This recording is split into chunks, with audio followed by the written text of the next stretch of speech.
impossible for businesses to succeed. They're not going to open stores there because of the economics. And in response, that shit blurry as fuck. What the hell going on? Governor Gavin Newsom is fuck you live. I just want you to imagine being the governor of the state. That is your press office. Your council puts out your official statements in response to nationwide businesses saying that your state is fuck him and fuck California and fuck it, whatever. So,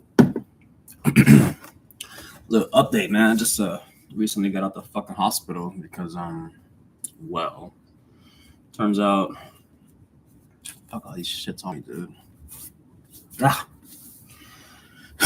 So I had a little episode. I've lost so much size being hospitalized. That's crazy as fuck, dude. I look so small and weak and brittle.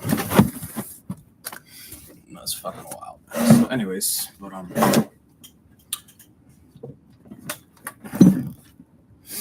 dude, why does my computer look so different?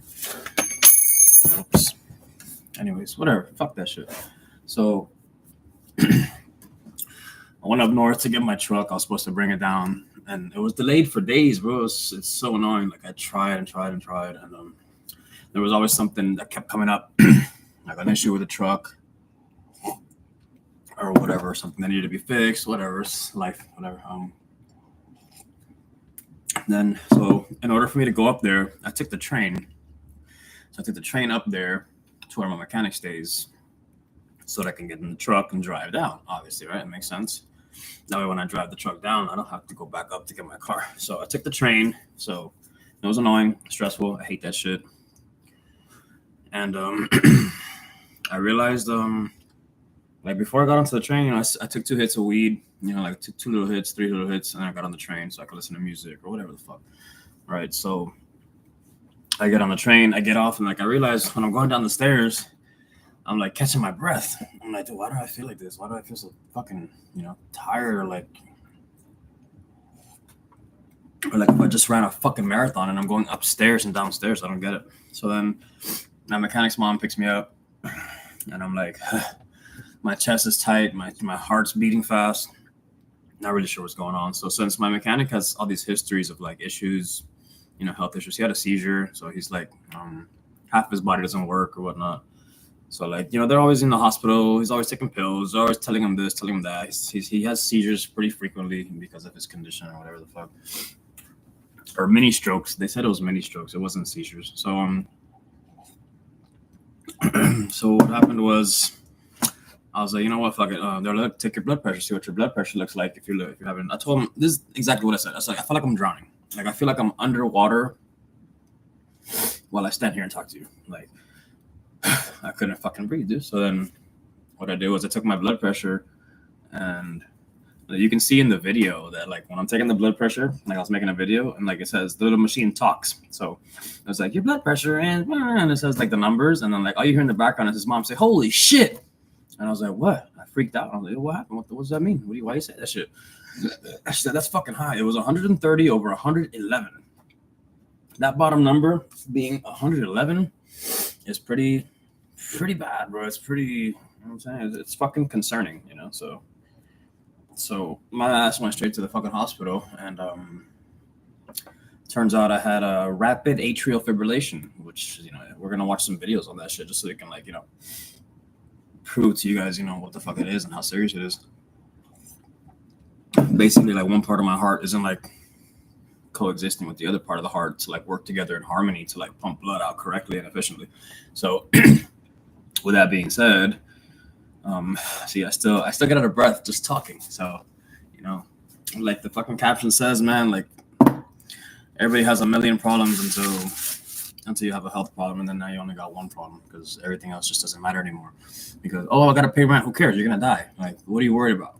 You worried about your rent, or you worried about you fucking dying and not leaving nothing behind for your kids and shit? You know. So they got a little rundown on me. They asked me questions. They did blood work. They did all this, all that. They did all these scans. Oh wow, what a difference! That's probably why I have glasses, right? But so, you know, then fucking they asked me about my life and everything, and I told them everything that I'm going through, everything that I do, my daily basis, tasks and stuff. And turns out I'm a very high stress individual. They said, dude, you're fucking killing yourself. And I'm like, what the fuck are you talking about? And they're like, well, you with this whole business and the fucking working out and the staying healthy and all this stuff, the concerns that you have with holding yourself to a certain standard is slowly killing you. And I'm like, what? That's not supposed to do the complete opposite. I'm not understanding. And they're like, well, no. And I was like, dude, I go to Walmart and I fucking go to Publix and I see these 400-pound fat people, disgusting motherfuckers. And they're in line at Walmart eating Churromania and fucking eating fucking bullshit, eating chocolate and candy and garbage, processed junk. While I sit here all day and eat fucking eggs, meat, and fucking that's it, and cheese. That's it. That's all I eat. And the bread that I eat doesn't have 16 ingredients. It has 4 or 5 ingredients, sometimes 2 or 3. So, I asked him, I was like, so what the fuck's up with that? Why the fuck do I have to, why are you telling me that I'm dying from a heart disease when all I've done is become the healthiest version of myself and the best physical fit version of myself? So, and then they tell me, well, listen, those fat pieces of shit out there, they don't give a fuck that they're fat and disgusting. So because they don't care, they're not dying. They don't give a fuck. So they're sitting out there eating Twinkies and all this fuck shit. But guess what? They don't care. So since you care so much, in your head, you're like, fuck, I'm not good enough. I got to do better. I got to do this. I got to do that. I got to do this. I got to go here. I got to go here. I got to clean this. I got to pick that. Pick up my son. Go here. The truck. The business. This. That. Boo. Bah, everything. It's stressful. So stress is very fucking has a lot of strain on the heart. So if I would have known that, I would have been much more chill. But the fact is, you would think, hey man, I have a kid, so I'm trying to stick around as long as possible for him and be in the best shape so that I can be able to do things with him, right? He's a boy. He's growing up to be a little man, dude. So I figured, okay, I want to be physically fit. I want to be healthy. I want to lead by example, etc. Right? No, it's like in this country, you don't get to do that. You have to be fat and miserable and disgusting if you want to make it past 35 or 40, which is fucking ridiculous, dude. Because what they want you to do is keep you sick.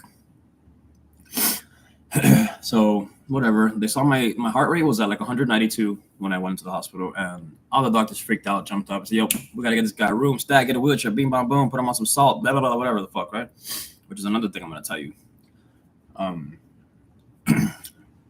My heart wasn't it was like showing activity of stroke, right? What I'm saying? They said, look, in a couple of hours, if you would have stayed whatever you were doing, just continuously being stressed out, smoking weed and drinking coffee all day long, you would have had a stroke somewhere and fucking been face down on the fucking pavement, probably dead. So good thing you came in. It's a good thing that I went in, right? So I'm still alive, barely, but I'm here. So they basically told me I had to have a procedure done, and the procedure was to shock the heart. So I had to be on blood thinners. The way that works is when they shock the heart, if there's a clot, even the smallest blood clot in your heart, when you shock the heart, remember, it's almost like resetting the heart, and it's arrhythmias, what I'm saying? Because it has a wavelength and a pattern, right? It's a beep, beep, beep, right? So mine was a beep, beep, beep, beep, beep, beep. So it was just all out of whack, dude. My heart was fucking freaking out. I guess you could say I had a broken heart. So I had to have a procedure done. They had to go down my throat with a camera and endoscopy, and they had to check my heart to see if I had any clots. So they saw I had no clots. So bam, they put me to sleep. They shocked my heart, sent me back to the room, waited another day. Because of that camera, dude, bro, that shit fucked my entire uvula up. The whole uvula, that shit was sitting on my fucking tongue, and I had to move it around so I can get off my tongue. And it was just it was so swollen, and it looked like it had fat around it. It was just so uncomfortable and disgusting. And that's not even the main issue. The main issue was the fact that after the procedure, not only was I in fucking excruciating pain in my throat, which I still feel it hurts, and it's been 3-4 days since I've been out of the hospital. They told me, hey, your heart's not responding to the medicine. It's not catching on back to the fucking rhythm that it's supposed to be for your age. This is the condition that somebody has at 80 years old. So for you to be going through this, like you've compressed like 30, 40 years of stress into like 30 years, maybe less, because I wasn't stressed out when I was a kid. So ever since I became an entrepreneur, you know, and I started like lifting weights and started going to the gym and started like having standards and like health fucking standards as far as like I'm concerned, that's when I started to deteriorate, which is fucking mind blowing. Like, how the fuck are you going to decide, hey, I'm going to do better for myself and my kids? And then it turns out it's actually killing you faster than your old lifestyle was. I would drink all the time. I would do drugs all the time. I would fucking do a whole bunch of shit. So yeah, that's also a key factor too. Yeah, my past wasn't the cleanest. You know, I was a kid doing drugs at a young age, partying all the time. And, you know, so, pause.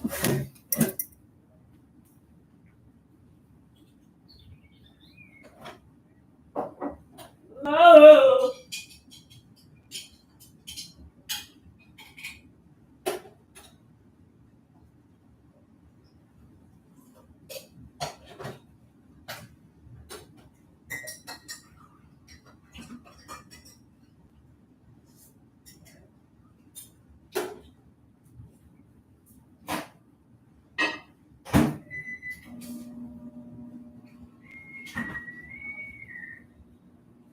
La vida te la velaré cuando nadie ve.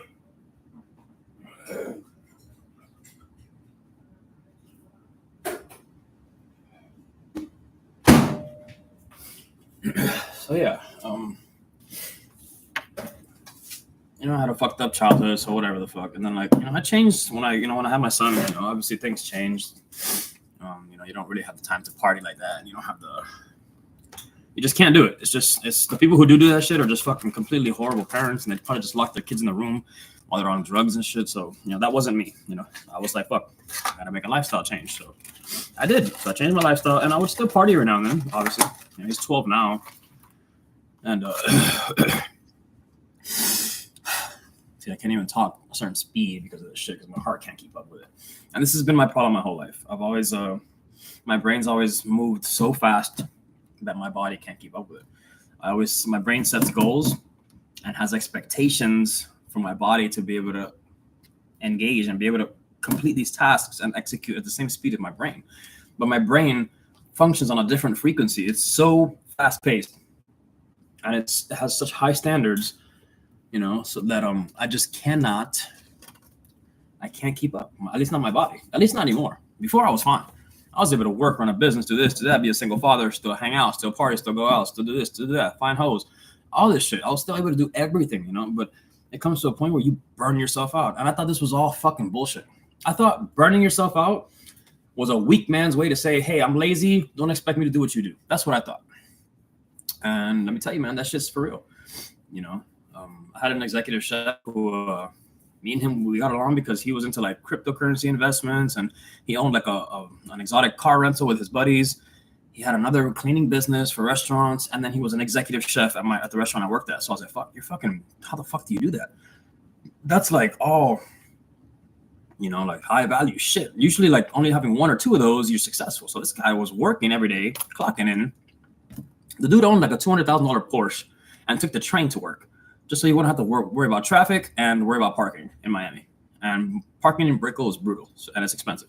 And obviously somebody on that scale doesn't give a fuck about paying $20, $30 a day for parking. But, you know, as a businessman, you know that's not logical. It's not smart.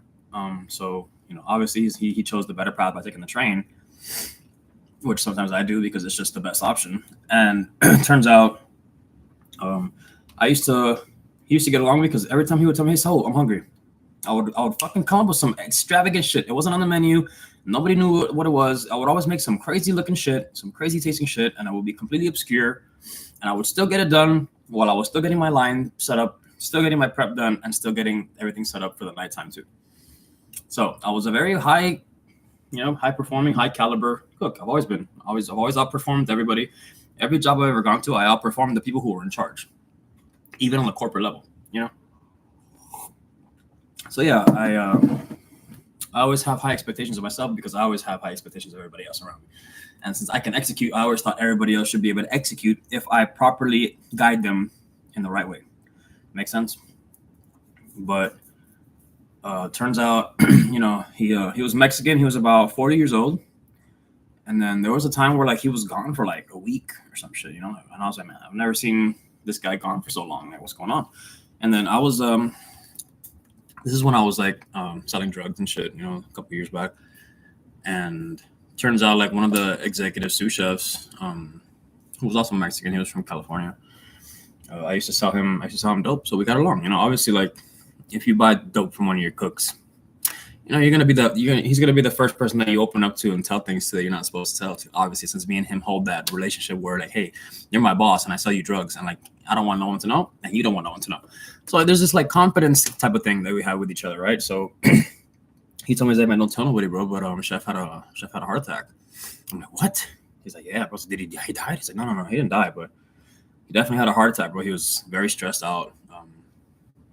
Too much stuff on his plate. And like I'm starting to look at that now, and this guy owned like 3-4 businesses and was an executive chef. He was in charge of the entire operations, the kitchen of that specific restaurant, that specific location.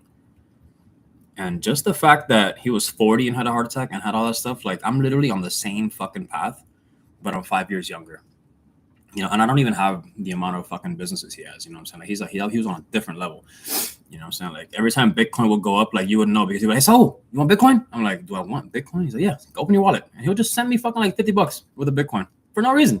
Just because he's like, hey, you want Bitcoin? Hey, you want Bitcoin? And he would just give out Bitcoin. And I'm like, fuck, this guy's got money doing shit.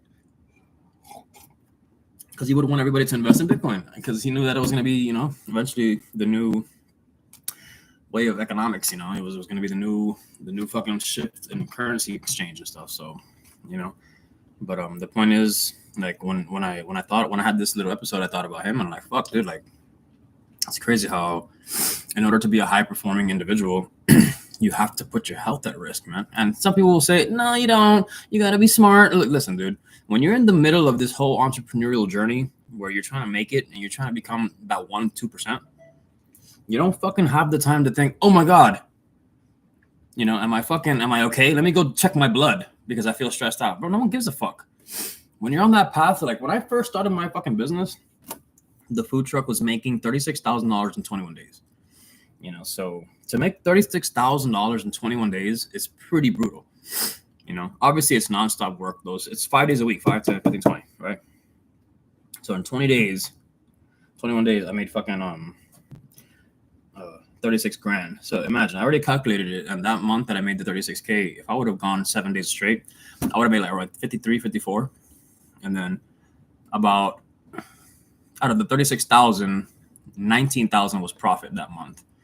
And then that's when the truck started breaking down, having mechanical issues. We had to cancel a bunch of events. We had to do, we had to revamp everything. And that's where everything plummeted, And ever since then, it's been about a year, since that since that 36K month. And it's been hard ever since, bro. I've spent nothing but all that money I made, I put it right back into the truck, because the guy who sold me the truck was a piece of shit. And he told me, look, the truck works, it's fine. I put a brand new engine, I put a brand new transmission, all bullshit. That nigga fed me lies and crap. And then everyone was like, oh, why didn't you tell him something? I was like, you know what? Because I fucking bought the truck, right? So I bought the truck, it's mine now. I hold myself accountable. Like a lot of people don't do that. Like I got into the mess, I got into the stress. I'm gonna execute. I'm gonna deal with that shit. I'm not gonna sit here and cry to another grown ass man talking about, hey, you need to fix this. No, fuck that. I'll do it, dude. I'll take care of it. Don't fucking worry about it, dude. Just don't fucking talk to me no more. Dude, go fuck yourself. You know what you did wrong. Deep down in your heart, excuse me, you fucking sold me a lemon. You sold me a project.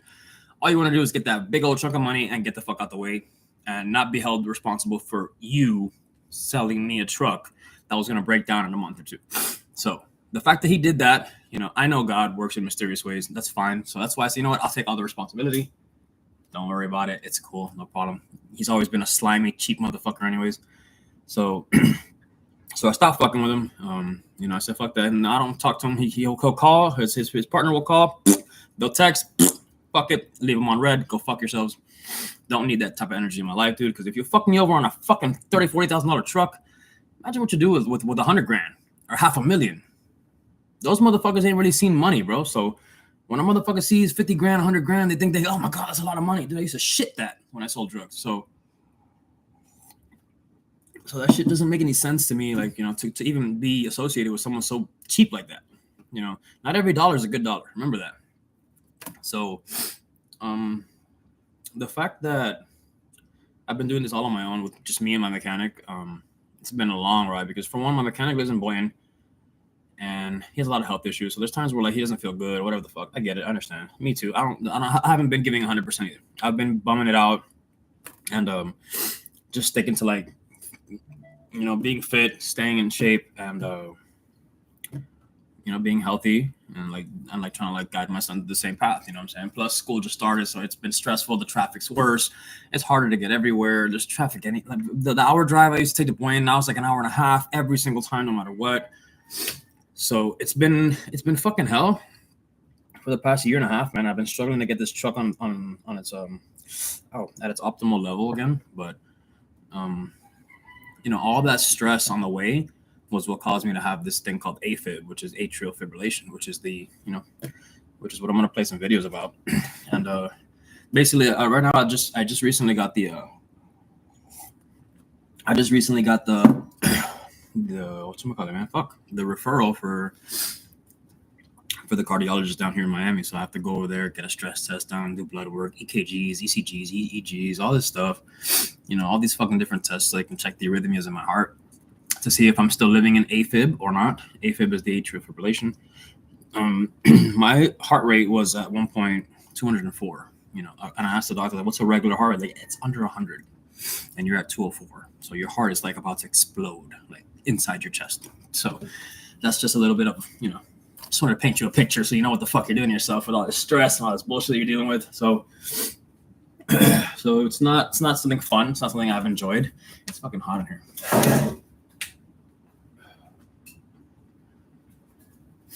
So it's definitely not the funnest thing in the world. Oh, my medication, dude. Son of a bitch.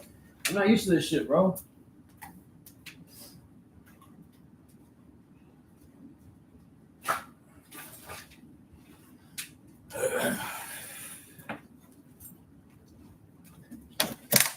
I think it's just good water. It better be. So I gotta take this shit and this shit.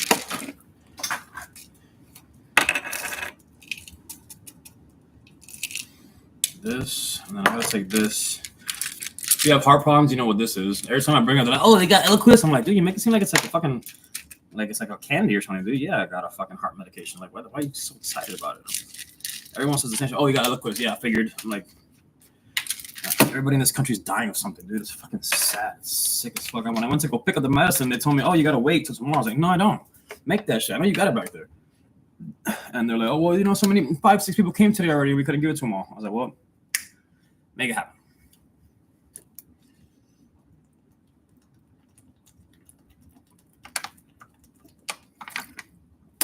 But yeah, so one medicine's for my blood pressure to regulate that, keep it low, and the other one is for the irregular heartbeat to try to maintain the regular rhythms for the heart, which is not so easy. But regardless, man, it's crazy, dude. And like, you know, I gotta change my lifestyle again. Like they're telling me that I can't have caffeine, you know, I can't have high sodium diet.